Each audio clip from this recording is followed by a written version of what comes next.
দল নেই, কে জানে ওই জন্যই তারা দল করছে কিনা। কিন্তু এখন সময় হয়েছে প্রস্তাবে বলবেন কি কি হবে। এবং ডক্টর ইউনূস বলছে এর মধ্যে সবচাইতে বেশি যেটা হবে সবাই মিলে বলবে সেইটা আমি গ্রহণ করব। আমি ডক্টর ইউনূসের কাছে প্রস্তাব করছি, আপনাদের কাছে জিজ্ঞেস করছি, বিএনপি চায় তাড়াতাড়ি ভোট হোক জাতীয় সংসদে, জামাত চায় সবার আগে স্থানীয় সরকারের ভোট হোক, ছাত্ররা যে দল করবে ওরা চায় সবার আগে স্থানীয় সরকারের ভোট হোক। কোনটা হবে? মিলবে দুটো? আগে কোনটা হবে? যে ব্যাপারে কোনো সম্মত সবাই মিলে এক কথা হওয়ার সম্ভাবনা আছে? খেয়াল করে প্রধান সেনাপতি বলেছেন আপনারা এক হন, না হলে দেশের স্বাধীনতার উপরে হুমকি হবে। নিজেদের মধ্যে যদি ঝগড়াঝাটি মারামারি কাটাকাটি করেন তাহলে দেশে গজব নামতে পারে। তো আপনি তো মারামারি কাটাকাটি করবেনই। তারও আগে বলি, আপনি জাতীয় সংসদের নির্বাচন দেবেন, আমি একজন ক্যান্ডিডেট, স্বপন আমার বিরুদ্ধ দল থেকে ক্যান্ডিডেট। আমি চাই স্বপনকে যত ছোট করতে পারি। ও যে অযোগ্য অপদার্থ, ও যে ভোট পাওয়ার যোগ্য নয়, তাই তো প্রমাণ করতে হবে আমাকে। মানুষ যেন তাই মনে করে, তবে আমি জিতব। তাহলে ভোটের লড়াইয়ে আমার আর স্বপনের ঐক্য হতে পারে? যখন রাজনীতি হচ্ছে ভোটের লড়াই, তখন জাতীয় ঐক্য গড়ে উঠতে পারে না। ওনারা সবাই বিরাট বিরাট পণ্ডিত লোক, আমি তাদের তুলনায় লেখাপড়া তো জানি না, আমি তাদের ছাত্র। ডক্টর ইউনূস আমার শিক্ষক ছিলেন, তারপরেও আমি বলি আমার মনে হয় ওই রকম ঐক্য হবে না। আমরা একটা অন্ধকার চোরাগুড়ির মধ্যে ঢুকে যাচ্ছি মনে হয়। এমন এমন সব প্রস্তাব দিচ্ছি যে প্রস্তাবগুলো শেষ পর্যন্ত আমরা নিষ্পত্তি করতে পারবো না। আমরা সংস্কার চাচ্ছি এত জটিল বিষয়ে, যে জটিল বিষয়গুলো জটিলতর হচ্ছে। আমরা যদি এরকম বলতাম আমি একটা পলিসি করবো, মেডিকেল পলিসি, হেলথ পলিসি, যাতে মানুষ স্বাস্থ্য রক্ষার ব্যাপারে গ্যারান্টি পায়। আমি একটা এডুকেশন পলিসি দেবো যাতে সমগ্র জাতিকে শিক্ষিত করতে পারি। আমি একটা দ্রব্যমূল্যের পলিসি দেবো অর্থনীতির ক্ষেত্রে, যাতে দ্রব্যমূল্য কমে। এগুলো আমাদের এজেন্ডার মধ্যে নাই, আগে থেকেই ছিল না।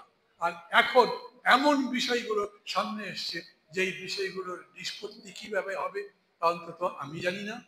এইখানে যারা যারা আছে আমার আগে বক্তৃতা করেছেন তাদের তো বলবার সুযোগ নেই, পরে বোধহয় শুধু আম্বিয়া ভাই আছেন, যদি বলবার মতো সুযোগ থাকে তারা বলবেন। এই বিষয়গুলোতে আমি ঐক্যের সম্ভাবনা দেখি না। একটা হতে পারে ডক্টর ইউনূস উনি দেশ চালাচ্ছেন, উনি বলবেন এই প্রস্তাবের পক্ষে আমি ৭০টা ভোট পেয়েছি, ৩০টা ভোট ফেলে দিলাম, ৭০টা ভোট যেদিকে গেছে সেইটা করব। আমি বলি যখন আপনি দেশ চালাবেন, ভোট করেছে, বেশি ভোট যে পাবে তাকে আপনি নির্বাচিত ঘোষণা করবেন। কিন্তু সূর্য পৃথিবীর চতুর্দিকে ঘোরে নাকি পৃথিবী সূর্যের চতুর্দিকে ঘোরে, ১০০টা লোক যদি বলে সূর্য পৃথিবীর চতুর্দিকে ঘোরে, তবু কি সেটা বিশ্বাস করা যাবে? যখন তত্ত্ব আবিষ্কার করবেন, সত্যের অনুসন্ধান করবেন, তখন মেজরিটি মাইনরিটি কোনো বিষয় নয়, সত্য সত্যই। তখন সত্যের পক্ষে থাকতে হবে, সেই সত্যের জন্য জ্ঞান চর্চা করতে হবে, এবং সেই জ্ঞান সমগ্র মানুষের মধ্যে যাতে যায় সেই চেষ্টা করতে হবে। বন্ধুরা আমার, একটা বক্তৃতা এমন করেছেন সেনা প্রধান, প্রতিটা ছত্রে ছত্রে যিনি সবাইকে সতর্ক করছেন, আপনারা যদি অনৈক্য করেন, নিজেদের মধ্যে বিভেদ করেন, মারামারি কাটাকাটি করেন, তাহলে কিন্তু দেশের সর্বনাশ। বিডিআরে যা হয়েছে ওটা নিয়ে তো বিভেদ করতেই পারেন। উনি বলছেন নো, এইটাতে ফুল স্টপ, এর বাইরে যাওয়া যাবে না। আমি বুঝি না এগুলোর মানে কি, শেষ পর্যন্ত কোথায় যাব? কে সিদ্ধান্ত নেবে কোন পথে ভোট হবে? কে সিদ্ধান্ত নেবে কোনটা কোনটা সংস্কার হবে এবং কিভাবে? পথ একটা নিশ্চয়ই আছে, সেই পথ এখন পর্যন্ত আমাদের সামনে বেরোয়নি। আমার মাঝে মাঝে মনে হয় আমরা সব রাজনৈতিক দলগুলো যদি বসে একটা সিদ্ধান্ত করতে পারতাম, এই এই বিষয়ে সিদ্ধান্ত হবে, এই এই বিষয়ে সংস্কার হবে, এবং সেটা সরকারকে দিতাম, সরকার সেটা মানতে বাধ্য থাকত। আমরা রাজনৈতিক দলগুলো নিতে পারি না। অতএব বিএনপি যায়, তারা বড় দল, তাদের কথা বলে, বেশিরভাগ তাদের কথা থাকে। আর অন্যান্য দল যারা আছে তারা মাঝে মাঝে যায় বলে, কিন্তু সেগুলো থাকে না। আজকের এই রাজনীতিতে আমরা যে বিরাট বিরাট আশা নিয়ে কাজ করছি, নিশ্চয়ই আশা ছাড়া মানুষ বাঁচে কিভাবে? নিশ্চয়ই মানুষ সংগ্রাম করে উন্নত জীবনের জন্য, আর উন্নত দেশের জন্য, উন্নত রাষ্ট্রের জন্য। বাংলাদেশ একটা উন্নত রাষ্ট্র কি হতে পারে না? ভুটান যদি পারে, আমি ইউরোপ আমেরিকার উদাহরণ দেই না, ওদের একটা মন্ত্রণালয় আছে যার নাম সুখের মন্ত্রণালয়, হাসি পেতে পারে, কিন্তু ইংরেজিতে বলছে মিনিস্ট্রি অফ হ্যাপিনেস। মানুষ কি সুখে আছে সেটা পরিমাপ করবার তাদের কোনো কোনো প্যারামিটার আছে, কোনো কোনো প্যারাফার্ডারি আছে, কোনো কোনো ইন্ডেক্স আছে, মানে কোনো সূচক আছে, সেটা দিয়ে তারা নির্ধারণ করে মানুষ কি সুখে আছে নাকি নাই। ডক্টর ইউনূস কি সুখে আছেন? ওয়াকারুজ্জামান কি সুখে আছেন? বেগম জিয়া সুখে আছেন? জামাতের আমির কি সুখে আছেন? পরিমাপ করা যাবে? খুব অবান্তর কথা বলছি মনে আছে আপনাদের কাছে? রাজনীতির বাইরে সাধারণ যেরকম বক্তৃতা হয় তার বাইরে। কিন্তু আমি আপনাদের বলি, আমাদের রাজনীতি যতক্ষণ পর্যন্ত ঠিক না হচ্ছে ততক্ষণ পর্যন্ত না সংস্কার ঠিক হবে, না নির্বাচন ঠিক হবে, না দেশ ঠিক হবে। কিন্তু রাজনীতির সংস্কারের কথা তো আমরা কেউ বলিনি।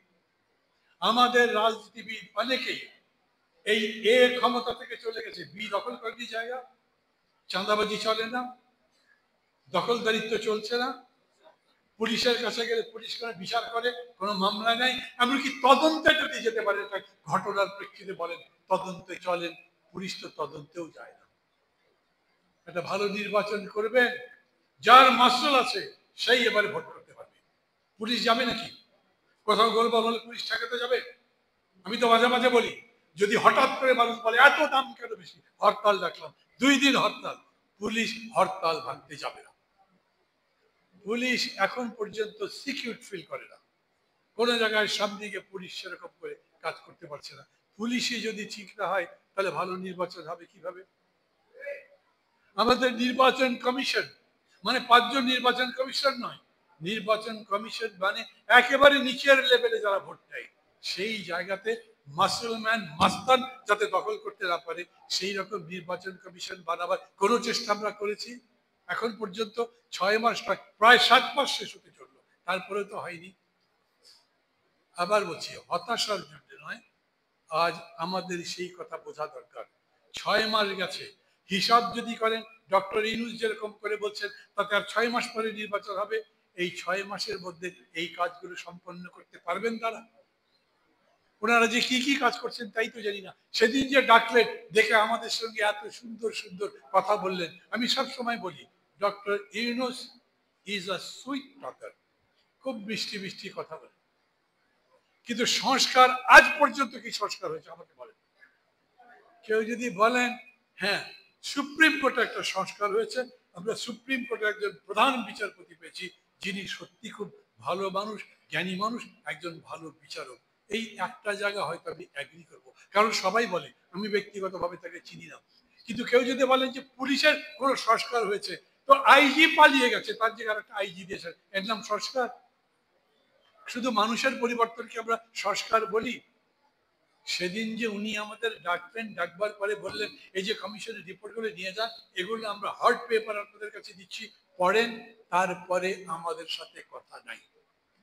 অথচ আমরা চেয়েছিলাম পুরা রাষ্ট্র, পুরা দেশ, মানুষগুলো সবাই পরস্পর পরস্পরের সাথে কথা বলতে থাকেন, যাকে আমরা ডিসকোর্স বলি, যাকে ইন্টারাকশন বলি, পারস্পরিক মিথস্ক্রিয়া বলি, সেই কাজটা চলতে থাকুক, পরস্পর মত বিনিময় করি, কি করলে সবচেয়ে ভালো হয়। আমেরিকাতে যখন আমেরিকার রাষ্ট্রটা গঠিত হয়, তার কনস্টিটিউশন বানাবার জন্য সারা দেশে বিতর্কই চলেছে সম্ভবত 5 বছর থেকে 7 বছর। 3টা থেকে 5টা পলিটিক্সের উপরে, কনস্টিটিউশনের উপরে থিসিস লেখা যাবে, পিএইচডি করার মতো সেই রকম বই লেখা হয়েছে। আমাদের এখানে পত্র পত্রিকাতেও আপনি কনস্টিটিউশন উপরে লেখালেখি দেখছেন না, টক শো গুলো তো রটেন হয়ে গেছে, আর সেই রকম বড় বড় সুন্দর আলোচনা নাই যেখান থেকে মানুষ শিখতে পারবে কি করলে ভালো হয়। আমি জানি জাসদ দ্বিকক্ষ বিশিষ্ট পার্লামেন্ট সাপোর্ট করে, খারাপ আইডিয়াটা ভালো, কিন্তু উপরের কক্ষ কিভাবে গঠন করবে আজ পর্যন্ত এই ব্যাপারে আমাদের নিজেদের মধ্যে কোনো আলোচনা হয়নি।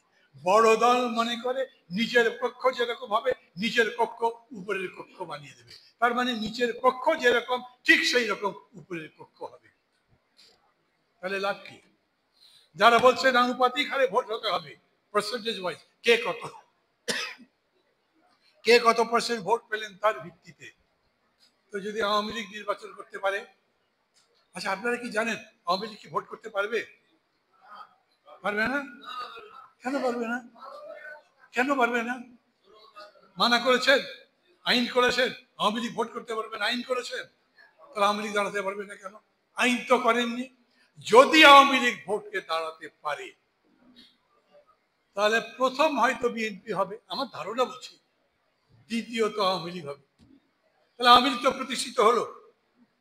সংখ্যানুপাতিক ভোট করছেন মানে আওয়ামী লীগ প্রতিষ্ঠিত হচ্ছে। এই এতগুলো কথা আমি আপনাদের কাছে বললাম আজকে এই কারণে যে আপনারা পতাকা দিবস পালন করছেন। পতাকা দিবস মানে জাতির দিবস, পতাকা দিবস মানে দেশের দিন, পতাকা দিবস মানে আজকে দেশ গঠিত হয়েছে, দেশ সিদ্ধান্ত নিয়েছে গঠিত হবে সেই জন্য। আজকে পতাকা দিবস নয়, কিন্তু সেই উপলক্ষেই তো করছেন। ওই রকম দেশ গড়বার জন্য যা যা হওয়া দরকার সেই উপলক্ষে বলছি। আমি শেষ কথা বলি, কারণ এমনি এমনি বক্তৃতা লম্বা হয়ে যাচ্ছে। আমি বলি, আছেন অনেকে যারা 24-এর অভ্যুত্থানের সঙ্গে নাই। আপনি দেখছেন, বুঝতে পারছেন, বলতে পারছেন না। আপনি দেখছেন যে হওয়ার কথা তার উল্টাটা হচ্ছে, কিন্তু বললেও কোনো লাভ হচ্ছে না। আপনি দেখতে পাচ্ছেন যে হওয়া সম্ভব, সেটাও হচ্ছে না। আপনি বলেন, আমি বলি, এই মঞ্চে যারা যারা আছেন সবাই মিলে বলেন, মঞ্চে যারা যারা আছেন বসেন, বলেন আমরা একসাথে একটা প্রস্তাবনা তৈরি করতে পারি কিনা। ঐক্যমত্য ছাড়া এই দেশ এগোতে পারবে না। বিশাল অভ্যুত্থান হয়েছিল মিশরে, কিন্তু মিশরের দেশে অভ্যুত্থান ব্যর্থ হয়েছে, ওইখানে বিপ্লব ব্যর্থ হয়েছে। কেন? নিজেদের মধ্যে মারামারি কাটাকাটি বেশি হয়েছে। যখন সেনাপ্রধান বলেন আপনারা ঐক্যমত্য করতে না পারলে দেশ ধ্বংস হবে, কথা ঠিক বলেন, কারণ তার পাশাপাশি তিউনিসিয়া অনেক দুর্বল মিশরের চাইতে, কিন্তু তারপরে সমগ্র গোষ্ঠী এক ছিল, রাজনৈতিক দলগুলো এক ছিল, একসাথে কাজ করেছে, তারা ধীরে ধীরে সামনের দিকে যাচ্ছে। এখন একটাই পথ, জাতিকে আলাদা করার জন্য রাজনৈতিক নেতৃত্ব এগিয়ে আসবে এবং তারা বলবে এই যুক্তির ভিত্তিতে এইভাবে হওয়া উচিত, যাতে তারা জিততে পারেন।